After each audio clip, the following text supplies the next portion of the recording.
ठंड अब चीन में दस्तक दे चुकी थी और दोनों भिक्षु भी अपना प्लान तैयार कर चुके थे। अब उन्हें बस एक सही मौके का इंतजार था।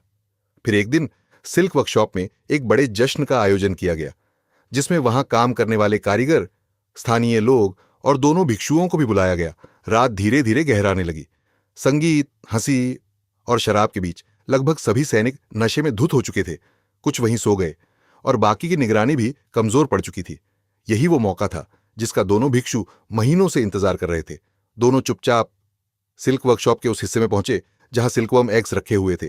उन्होंने तेजी से कुछ अंडों को छोटे कपड़े में इकट्ठा किया।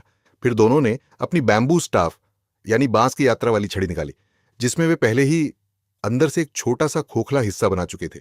उन्होंने बहुत सावधानी से सिल्कवर्म एग्स को उस छड़ी के अंदर डाल दिया और फिर उसे इस तरह बंद कर दिया कि बाहर से वो बिल्कुल साधारण छड़ी ही लग रही थी, लेकिन उसके अंदर छुपा था चीन का सबसे बड़ा रहस्य। इसके बाद दोनों भिक्षु बिना किसी घबराहट के धीरे धीरे वहां से निकल गए। कई दिनों के सफर के बाद वे आखिरकार चीन की सीमा तक पहुंच गए। हर तरफ सैनिक तैनात थे। यात्रियों की तलाशी ली जा रही थी, लेकिन किसी को भी उन दोनों भिक्षुओं पर शक नहीं हुआ, क्योंकि अब वे चीन के लिए सिर्फ दो साधारण भिक्षु थे और इसी तरह दोनों भिक्षु सिल्कवर्म एग्स को लेकर आसानी से चीन के बाहर निकल गए।